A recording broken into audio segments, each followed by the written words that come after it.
Hello दोस्तों, नमस्कार दोस्तों। आपको पॉलिटिकल विंग्स में स्वागत करता हूं। दोस्तों, मैं आपको नेपाल के संविधान के जो निर्माण प्रक्रिया है उसके बारे में बताऊंगा और उसका जो प्रभाव हुआ है उसके बारे में बताऊंगा दोस्तों।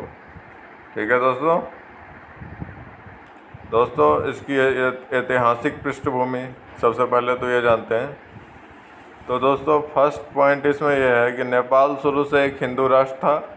वहाँ पर राजशाही व्यवस्था थी और नेपाली जनता इस राजतंत्रात्मक व्यवस्था को समाप्त करना चाहते थी और देश में लोकतंत्रात्मक सरकार की स्थापना करना चाहती थी। ठीक है।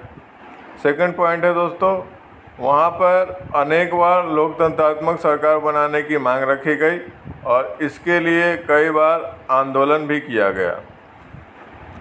यह आंदोलन भारत के स्वतंत्रता संग्राम एवं भारत के लोकतंत्रात्मक सरकार के मांग के प्रभाव स्वरूप हुआ था और नेपाल की जनता भी भारतीय लोगों की तरह अपने आप को एक लोकतंत्रात्मक यानी कि लोकतांत्रिक देश कहलवाना चाहती थी और ऐसा मैंने देखना चाहती थी।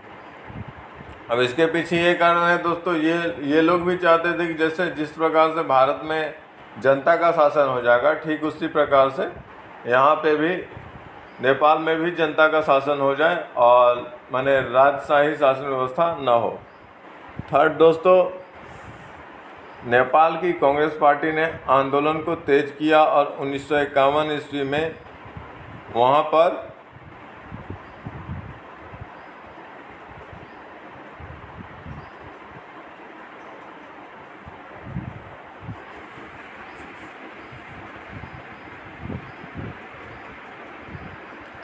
राणाओं की जो सत्ता थी उसको दोस्तों समाप्त कर दिया गया। राजा त्रिभुवन विक्रम सिंह को संवैधानिक प्रमुख बना दिया गया।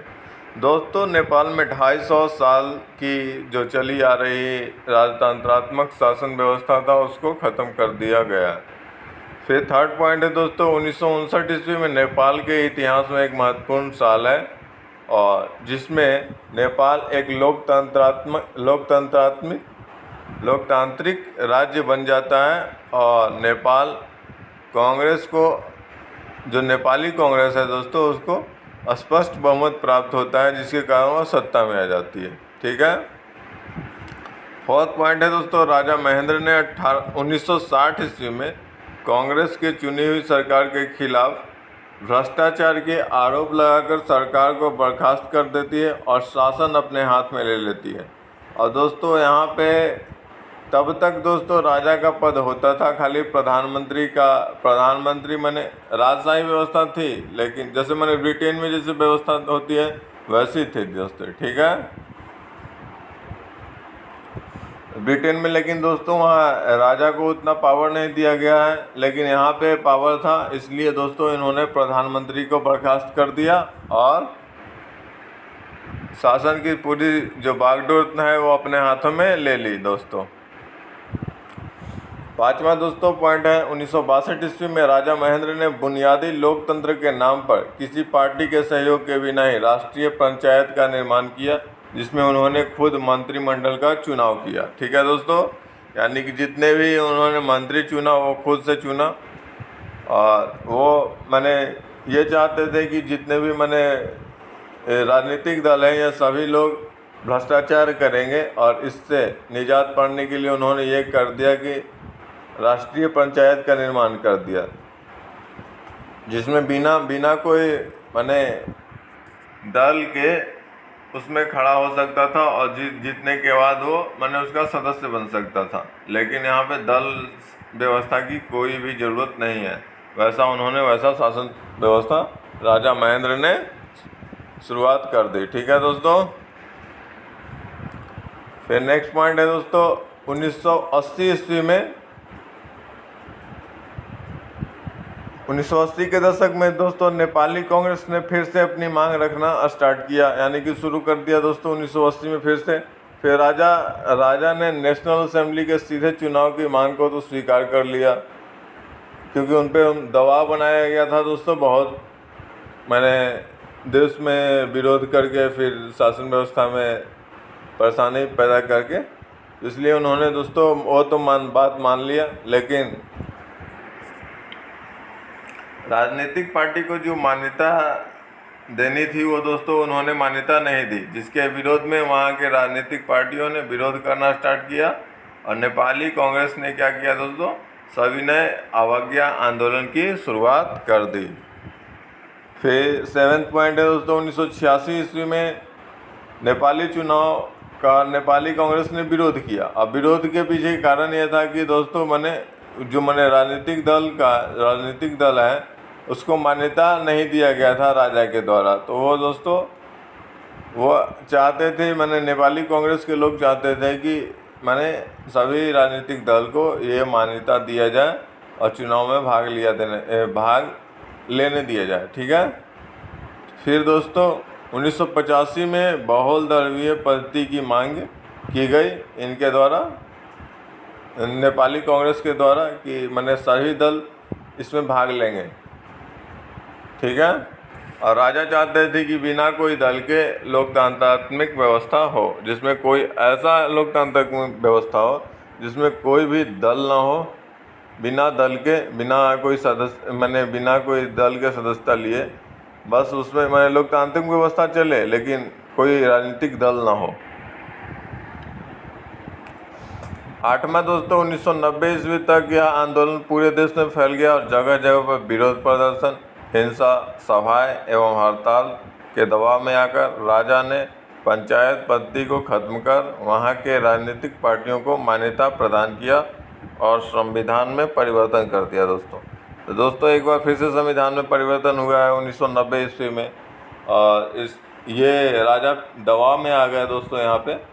और यहाँ पे जो नेपाली कांग्रेस है दोस्तों उनको यह जीत मिला कि राजा उनके समक्ष झुक गए दोस्तों। अब इसमें नेपाली कांग्रेस और सभी जो राजनीतिक दल थे उन्होंने विरोध प्रदर्शन, हिंसा, सभाएं एवं और सारे दोस्तों हड़ताल, इन सारी चीज़ों को अपनाकर उन पे दबाव बनाया और अंततः वो सफल हुए, ठीक है दोस्तों। जो राजनीतिक दल है वो सफल हुए और राजा को झुकना पड़ा। नेक्स्ट पॉइंट है दोस्तों, नेपाल की कम्युनिस्ट पार्टी ने ग्रामीणों को राजा के विरुद्ध भड़काना स्टार्ट किया, जिसके परिणाम स्वरूप क्या हुआ दोस्तों, नेपाल में अशांति, हिंसा एवं आंदोलन को जगह जगह पे बढ़ावा मिल गया और प्रभाव इसका दिखने लगा। सभी लोग राजतंत्र के खिलाफ एवं लोकतंत्र के समर्थक बन बैठे, ठीक है दोस्तों। 10th पॉइंट है दोस्तों, 1 जून 2001 को नेपाल के राजकुमार ने अपने परिवार के सदस्यों की हत्या कर दी और खुद को भी गोली मार लिया, जिसके बाद उनके भाई जो कि लोकतंत्र के विरोधी थे उन्होंने सत्ता संभाली, जिसके कारण लोकतंत्र के जो समर्थक थे उन्होंने उनका विरोध करना शुरू कर दिया और उनके विरोधी नेपाल के कई क्षेत्रों पर अपना अधिकार स्थापित कर लिया। यानी कि जो राजनीतिक दल थे दोस्तों और उनके कार्यकर्ता थे वो सारे मिलके दोस्तों एक तो कहीं विरोध करते, कहीं आगजनी करते, हिंसा करते, फिर दोस्तों और अपने अधिकार क्षेत्र में उस क्षेत्र को ले लेते जहाँ पे वो जीत जाते। ये बातें थी दोस्तों। 11 दोस्तों, माओवादियों ने कई जगह पे हिंसा की, जिसको नियंत्रित करने के लिए वहाँ पे आपातकाल भी लगाना पड़ा दोस्तों। वहाँ के जो पीएम थे उन्होंने आपातकाल लगा दिया, क्योंकि वहाँ के जो राजा थे दोस्तों वो आपातकाल लगा दिया दोस्तों, क्योंकि वहाँ पे जो लोकतंत्रात्मक व्यवस्था थी उसको काफ़ी ज़्यादा नुकसान पहुँच रहा था और बहुत लोग नेपाली जनता को बहुत क्षति हो रहा था दोस्तों, और हिंसा भी बढ़ रही थी। तो इसको रोकने के लिए उन्होंने ऐसा किया।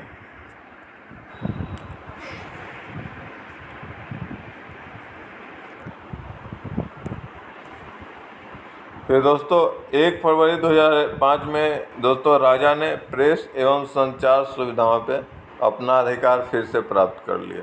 और दोस्तों इन सारे घटनाओं को रोकने के लिए राजा ने क्या किया, जो प्रेस है नेपाल की, और जो संचार सुविधाएं हैं उस सब पर पूरा अधिकार कर लिया, और जो वहाँ के प्रधानमंत्री थे उनको पद से हटा दिया, क्योंकि वो दोस्तों उनका समर्थन कर रहे थे प्रधानमंत्री, माने जो विरोधी दल थे उनका, और राजतंत्र को नुकसान पहुंचाना चाह रहे थे।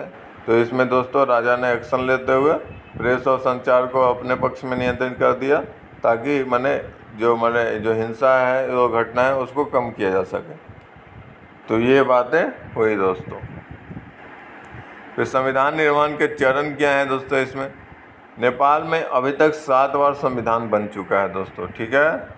नेपाल में संविधान लिखने के लिए वहाँ के लोगों ने संविधान सभा का चुनाव किया था, जो कि मतदान के द्वारा किया गया, और संविधान सभा ने वहाँ पर 2008 से 2012 तक के समय में संविधान का निर्माण किया। ये दोस्तों नया संविधान जो लिखा गया है उसके बारे में है दोस्तों। इससे पहले और कई बार मैंने लिखा गया और उसको मिटाया गया, ठीक है दोस्तों। फिर 2015 में नेपाल का नया संविधान लागू हो गया, और जो कि नेपाल के एक हिंदू राष्ट्र से धर्मनिरपेक्ष राज्य में परिवर्तित कर दिया। दोस्तों विश्व में एकमात्र हिंदू राष्ट्र नेपाल था, लेकिन अब वह भी हिंदू राष्ट्र नहीं रहा, और विश्व में कहीं पे भी अभी हिंदू राष्ट्र नहीं है। विश्व में अनेक देश अपने आप को मुस्लिम राष्ट्र बोलते हैं, अपने आप को यहूदियों का राष्ट्र दोस्तों इजराइल बोलता है, फिर दोस्तों क्रिश्चियन लोगों का राष्ट्र फ्रांस है, और सारे देश हैं जो मैंने बोलते हैं कि मैं ये क्रिश्चियन राष्ट्र है, या मैंने मुस्लिम राष्ट्र है, या यहूदी का राष्ट्र है।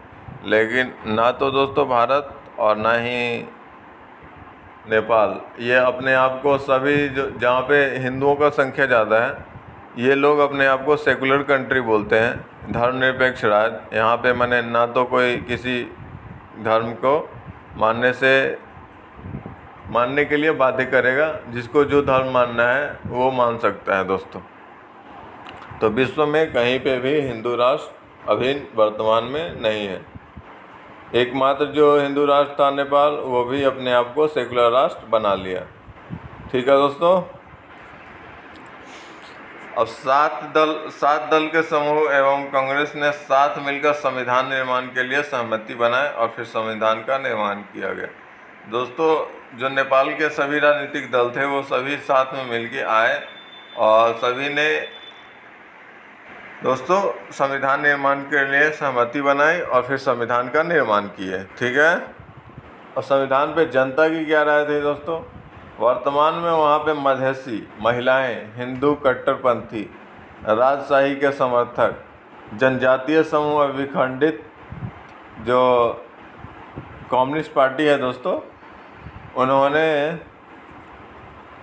संविधान में उचित स्थान प्रदान, वो अपने आप को ऐसा मानते हैं कि उनको उचित स्थान प्रदान नहीं किया गया और उनके अधिकारों की रक्षा नहीं की गई। तो ये दोस्तों ये लोग विरोध करते हैं।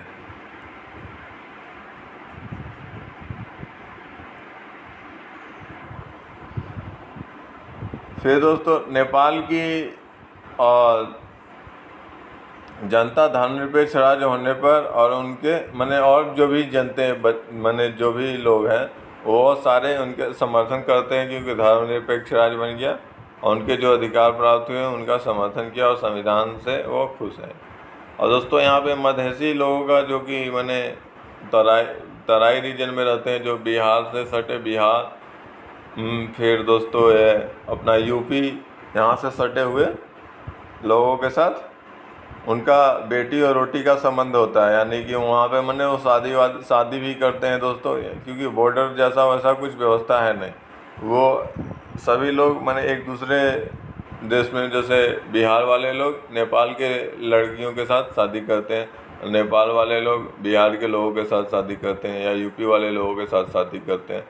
तो ये जो मधेसी लोग हैं दोस्तों, उनके अधिकारों को अभी वर्तमान वाले जो संविधान है उसमें रक्षा नहीं किया गया।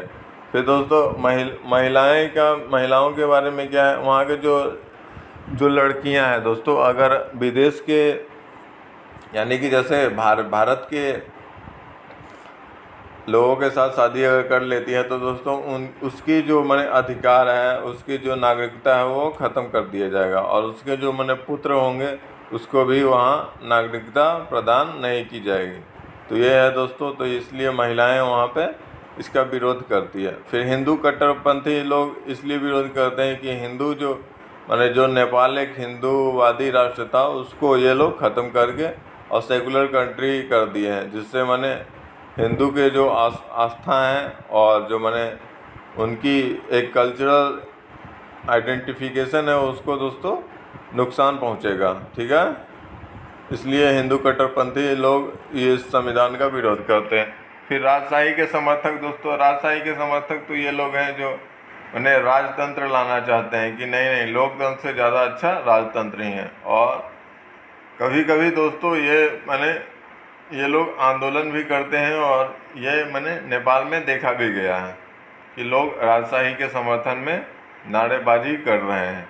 फिर जनजातीय समूह एवं विखंडित, जो जनजातीय समूह है वो दोस्तों ये लोग ये कहते हैं कि ये हमारे अधिकारों की रक्षा अच्छी तरह से नहीं किए और हमारे लिए इस संविधान में कुछ प्राप्त ही नहीं हुआ, तो इसलिए ये लोग दोस्तों विरोध करते हैं। फिर जो कम्युनिस्ट पार्टी के विखंडित सदस्य हैं वो दोस्तों कम्युनिस्ट पार्टी के विचारधारा से सहमत नहीं है, और इसलिए दोस्तों वो लोग विरोध करते हैं कम्युनिस्ट पार्टी के विचारधारा से। इसलिए दोस्तों ये लोग मैंने समर्थन नहीं रखते, क्योंकि ये जो मैंने कम्युनिस्ट पार्टी है नेपाल की वो दोस्तों चाइना के इशारे पे चाइना जो बोलता है वो करते हैं, चाइना का दोस्तों विरोध करते नहीं ये लोग।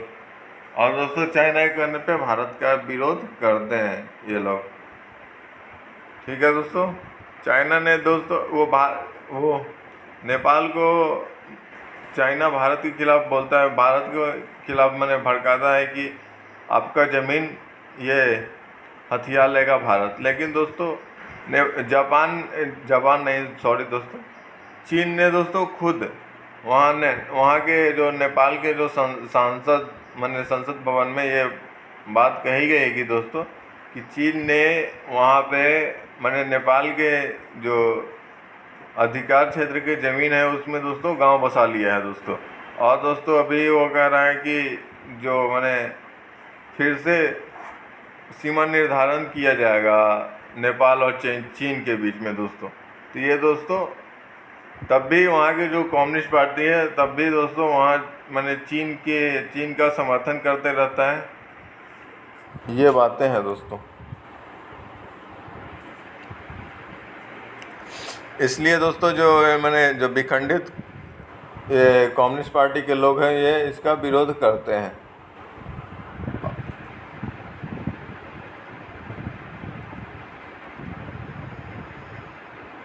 संविधान पे अन्य देशों का विचार दोस्तों, भारत ने इस संविधान में संशोधन करने का प्रस्ताव दिया, क्योंकि मधेसी लोगों के साथ या महिलाओं के साथ उचित व्यवहार नहीं किया गया। भारत ने दोस्तों इनको 7 पॉइंट बताया कि इस पे आप संशोधन करो, और उन लोगों को भी अच्छा से मधेसी लोगों का भी उनके राजनीतिक चीज़ों का ख्याल रखा जाए, और उनके शक्तियों का, और उनको भी जो नेपाल के संसद भवन है उसमें आने का मौका दिया जाए। ठीक है दोस्तों, और ये मधेसी लोग हैं दोस्तों उनको इस तरह से बांट दिया गया है ताकि वो कभी भी ना तो केंद्र स्तर की चुनाव लड़ सकते हैं, ना दोस्तों जिला स्तर की चुनाव लड़ सकते हैं, क्योंकि वो जीत ही नहीं पाएंगे। तो ऐसा उन्होंने व्यवस्था कर डाला। ठीक है दोस्तों, तो इसलिए भारत सरकार इन लोगों के मधेसी लोगों के समर्थन में दोस्तों ये 7 सुझाव दिए हैं। तो इसका परिणाम क्या हुआ दोस्तों, ये जो नेपाल है दोस्तों, नेपाल ने भारत बॉर्डर पे फेंसिंग का कार्य स्टार्ट करवा दिया है दोस्तों, और फिर दोस्तों नेपाल अभी चाइना की तरफ ज़्यादा शिफ्ट होने लगा है। और दोस्तों ये चाइना की गिरफ्त में धीरे धीरे आते जा रहा है दोस्तों।